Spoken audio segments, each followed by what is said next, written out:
what you see AI doing to help solve problems for physicians, maybe specifically to cancer or outside of it, within the next 6 to 12 months as it relates to, patient care and the kind of, taxing or more heavy lifting that's required to practice currently? It's a great question, Sanjay. So I would say AI is going to be in every part of care delivery. And I think actually where it works best, we're barely even going to perceive that it's there.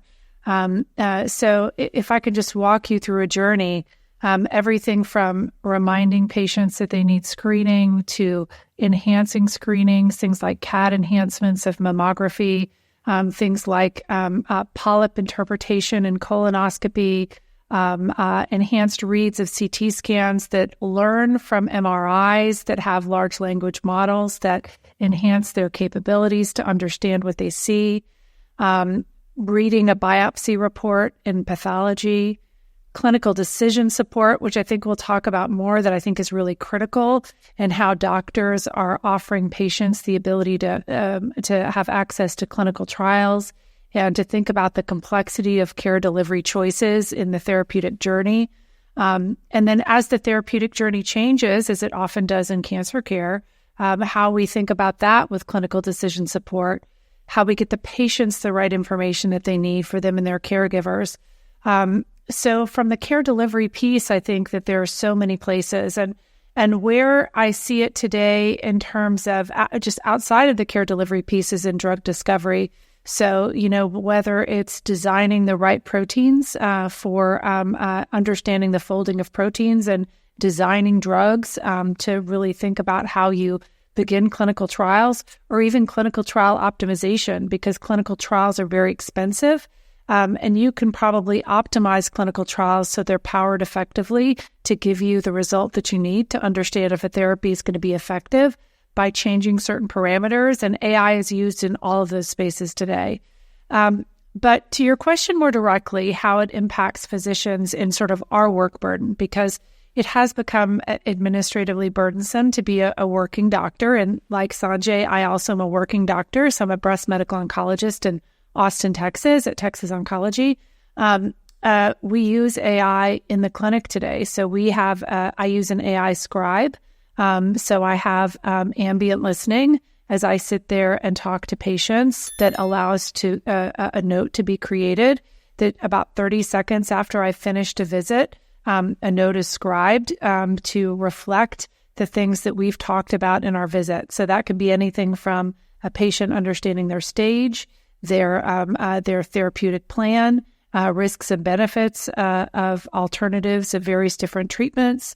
And so by having an AI scribe, not only does it, I call all these pivots the home for dinner campaign, or how do we sort of get doctors home for dinner and not, dictating for 2 hours after a clinic. But not only does it allow me to be more efficient and effective at clinic, but by that note being available to my patient, the very evening that I see them on their patient portal, they're able to discuss their clinical issues with their caregivers and really get a greater understanding of their disease. It may be unique to oncology, but this asymmetry of information exists a lot between doctors and patients. And getting patients real-time information about their disease for them and their caregivers allows them to be better informed about their healthcare journey. And that really facilitates better adoption of treatments and better compliance with treatments that becomes really important. So I use an AI scribe in clinic, and across Texas Oncology, we've had champions that have really championed this. We have 500 providers that are using an AI scribe service to generate notes. That's been really meaningful. And not only in that care delivery efficiency piece, but also in the documentation piece. So when I see a patient, I tend to document an ICD-10 code that correlates to their diagnosis, right? So if it's a left upper outer quadrant breast cancer, that is what I put. But in my note, there's all sorts of other information characterizing their diabetes and their osteoporosis and their obesity and, their hypothyroidism. And I don't take the time to code those things, which is a limitation in how I'm assessed in treating the patient, but who has time to really document all of those other things. But my scribe service does generate all of those other ICD-10 codes that gives better color even for payers and others that touch my patients in understanding really the complexity of their disease and disease management. That's incredible. I think about that as you're speaking, and the number of times I'll, forget to say, encounter for therapeutic monitoring, right, of the long-term management of something or anticoagulation. Like, these things matter because they can actually have an influence on what is compensated or returned, not even to the physician, but even covered for the patient. Like, oh, was this necessary? Was this unnecessary? And just the thought to be able to say, as I'm saying out loud, you're here to follow up your hospitalization for, God forbid, COVID, pneumonitis or pneumonitis from therapy, like that automatically comes, toxicity grade 3 because they were admitted for pneumonitis. Like, and as I'm saying that out loud, I that's pretty much here. It sounds like you're using that already, which is amazing. One other part I would say, even you painted this beautiful picture of the diagnosing the cancer, how well and accurately and hopefully how early we diagnose it, to then our treatment decisions, to making sure we don't miss anything, to also considering variables that could be relevant in the response or toxicities that sometimes it's just hard to keep up with as drugs come out. Even after all of that, including the patient room and the discussions and then getting the consent, is then this whole, laborious process of just getting it approved in insurance companies. And if, you're a patient and listening to this, trust me when I say it is a awfully annoying thing for us as well. For those physicians that are deeply invested in the clinical outcome, it hurts us when things are being delayed. And it's always at the mercy of sometimes somebody, the person in your office, the person that may be out. Is it coded correctly? Is it withdrawn correctly? They have a big lift because they don't have a medical degree. All of that is already happening as well. So hopefully be able to get scans quicker and approvals for surgeries quicker and all of these things. So it is a true, I'm told, as they say in sales, end-to-end kind of implementation that helps the entire process, from one point to the other. It's a great point that you bring up, Sanjay, and I think most doctors actually aren't aware of it, but managing the administrative burden of prior authorization delays appropriate care and is financially a big lift for most healthcare organizations. And so being able to contribute to means to do that more efficiently and effectively really matters. So when I'm starting a patient, when I was in clinic on Monday, I saw a new stage 3 triple negative breast cancer patient. And I started her on the Keynote 522 regimen, the pembrolizumab with Taxol, carboplatin, adriamycin, and Cytoxan, standard of care.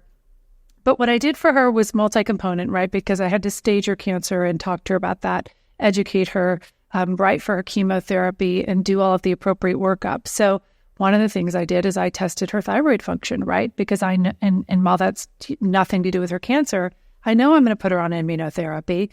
I know that a potential toxicity of immunotherapy is I could cause her to have hypothyroidism.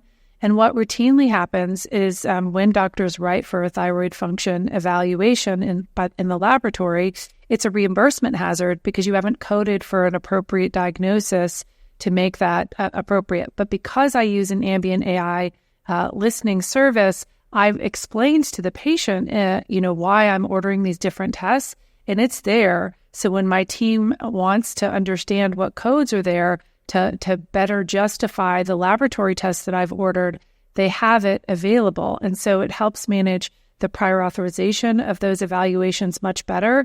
And then on the back end, the revenue cycle of getting a billing appropriately and making sure you get paid appropriately for the work that you're doing, it manages that too. And, I think many doctors, again, don't appreciate this, but in a lot of our value-based care models, we're compensated appropriately based on the complexity of patients. We will get paid less if our patients look like 93-year-old marathon runners with lung cancer, and if the payer does not have insight into their multiple comorbid illnesses.